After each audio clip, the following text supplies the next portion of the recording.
Bonjour, bonsoir, j'espère que vous allez bien. Je suis content de vous retrouver. Aujourd'hui, on parle de la force des doigts, de la force des mains. C'est un sujet qui est important. Vous m'écrivez souvent des questions sur ce sujet-là et je vais répondre à ces questions aujourd'hui. Vous allez trouver beaucoup d'informations sur les mains, sur les doigts, sur les muscles, sur les exercices dans mes livres, notamment Plus jamais malade, mon approche globale pour un corps en santé et mes autres livres, dont 99 façons de prévenir les effets du vieillissement. Il y a beaucoup d'articulations dans les mains, il y a beaucoup de muscles, il y a des muscles à l'intérieur, à l'extérieur de la main, mais il y a aussi beaucoup d'articulations, il y en a dans le poignet, et ces articulations sont pourvues de cartilage qui ne sont pas éternels, qui finissent par s'user.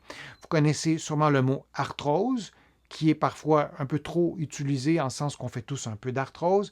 Lorsqu'on avance en âge, les mains sont particulièrement à risque d'arthrose, d'arthrite, de phénomènes inflammatoires et donc de prendre soin des muscles de nos mains. Il y a plusieurs stratégies qu'on peut prendre pour lutter contre les effets de l'avancée en âge ou le risque de problèmes liés à l'avancée en âge sur les mains, sur les doigts. Je vous montre quelques exercices. Vous pourriez vous construire un programme d'exercices que vous intégreriez à d'autres exercices que vous faites dans un programme d'exercice du matin. C'est un bon moment. Le matin, on se lève, on a un peu plus de temps, peut-être on fait notre programme d'exercice, puis ensuite c'est fait, on n'a plus à y penser.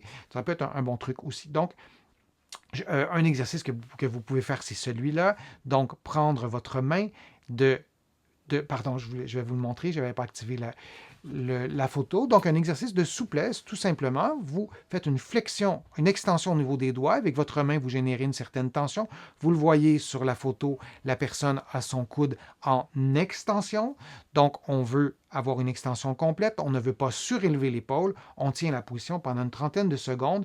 Et surtout, on adapte la position, les tensions à notre propre mobilité, à notre propre condition, ça c'est important. Mais vous voyez un exercice de souplesse que vous pourriez faire. Vous pourriez aussi faire des exercices de renforcement statique avec une bande élastique. Vous tendez la bande en extension. Vous pourriez le faire avec je vais vous le montrer comme ça. Je vais l'adapter à la largeur de l'écran, peut-être vous mettre en plein écran comme ça. Donc, d'adapter la longueur et d'éloigner les deux bandes élastiques. C'est un peu ce qui se passe avec la photo que vous voyez en ce moment. Donc, de faire des exercices d'extension. Ça peut être une façon de contrer les effets du vieillissement.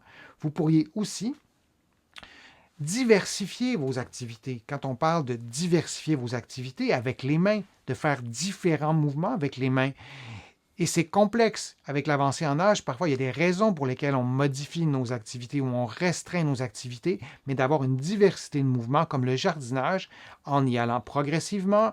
Souvent, c'est très saisonnier, cette activité, donc on va en faire beaucoup les premiers jours, les premières semaines, puis ensuite on en fait moins, mais allez-y progressivement.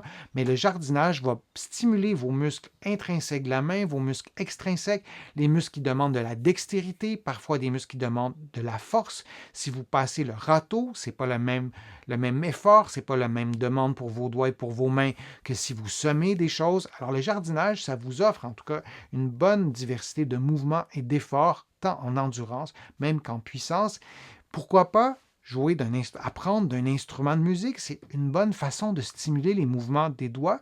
Et on le sait que dans un contexte d'avancée en âge, d'apprendre un instrument de musique, j'ai mis la clarinette, ça pourrait être le piano, ça pourrait être la guitare, c'est aussi stimulant cognitivement pour le cerveau, pour la prévention des pertes cognitives, disons, ou pour maximiser en fait nos fonctions cognitives. Si on revient aux mains, si vous jouez de la clarinette, c'est compliqué, c'est complexe de synchroniser nos doigts avec, on parle de la clarinette, avec notre bouche, avec le souffle. Si on parle de la guitare, c'est différent. Si on parle du violon, c'est différent. Mais pourquoi pas de vous inscrire à un cours de musique?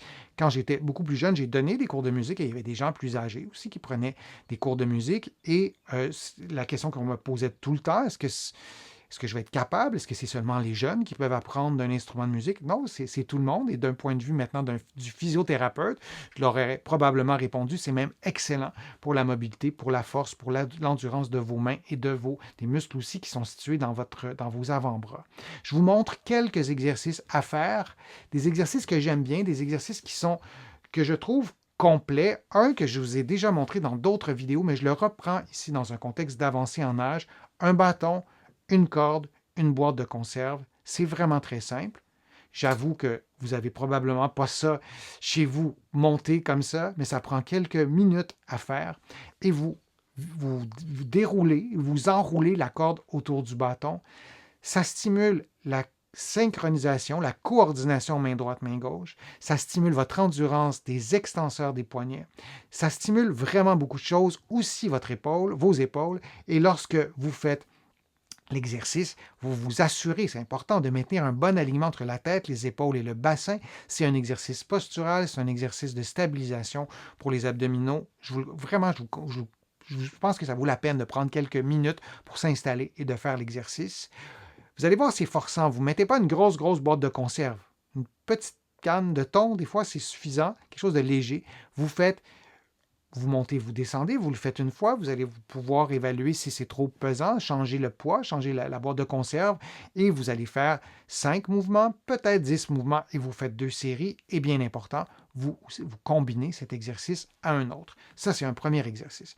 Vous pourriez faire aussi un autre exercice qui est différent, qui est plus simple, avec une boîte de conserve. Vous faites un mouvement d'extension, et vous allez jusqu'en bas, et vous reprenez le mouvement avec un mouvement d'extension complet. Vous allez garder la position 1 ou 2 secondes à la fin du mouvement. Vous voyez la posture, un bon alignement entre la tête, les épaules et le bassin, un coude tendu. Le mouvement ne se situe pas dans l'épaule. Lorsque la boîte de conserve lève, ce n'est pas mon épaule qui lève. Je vous encourage à faire l'exercice devant un miroir, devant la glace. Ce sera peut-être plus facile de contrôler les compensations lorsqu'on a une faiblesse. Parfois, l'épaule a tendance à travailler pour la main, pour le poignet, pour les doigts, et ce n'est pas ce qu'on souhaite. Je vous montre un autre exercice qui est relativement simple, l'exercice de la prière avec élévation des bras. Vous allez trouver un exercice semblable dans mon livre Plus jamais malade et vous regardez vos mains pour s'assurer que l'alignement est bon. Dans mon cas, j'arrive à faire en sorte que mes coudes entrent en contact à la fin du mouvement.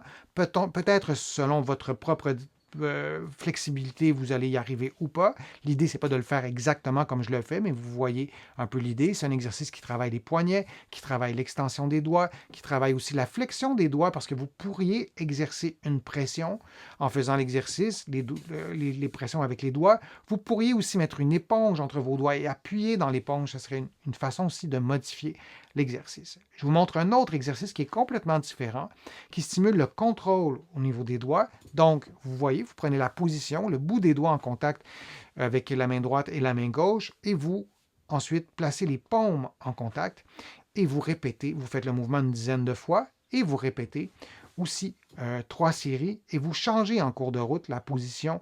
Comme je l'ai fait, ça change la position des poignets et on n'oublie jamais que la mobilité des doigts, la force des doigts est aussi liée à la position la position de l'avant-bras. On peut pour un même exercice, à la limite, avoir différentes positions d'épaule, différentes positions d'avant-bras et du coude, et ça change vraiment l'effort qu'on aura à faire ou la mobilité. Donc, on peut avoir une raideur dans une configuration articulaire et pas avoir de raideur dans l'autre. Ça vaut la peine de changer les positions d'avant-bras, de coude et de poignet. Je vous remercie beaucoup de votre participation. C'est toujours agréable de vous présenter les contenus. Merci aussi pour tous vos commentaires sur les réseaux sociaux. Merci aussi pour vos contributions. Je le soulignerai jamais suffisamment. Vos contributions me permettent de vous présenter de plus en plus de contenu, de vous offrir des éléments visuels aussi qui, j'espère, en tout cas, participent à une meilleure compréhension, à une exécution des exercices que je vous présente, à la transmission aussi des informations. Donc, merci beaucoup pour vos contributions. Vous allez trouver beaucoup d'informations sur mon site web, le www.denisfortier.ca. Vous allez pouvoir vous inscrire à une infolettre gratuitement aussi et vous allez pouvoir trouver aussi beaucoup d'informations dans mes livres. Certains d'entre vous, vous les connaissez. Plus jamais malade, la réimpression est terminée. Le livre est revenu en librairie. 99 façons de soulager les douleurs au dos et au cou. J'ai écrit un livre sur le vieillissement aussi. Il y a plusieurs thématiques. Vous allez pouvoir les trouver en librairie. Donc, je vous dis à un prochain direct, à une prochaine vidéo. Prenez soin de vous et à bientôt.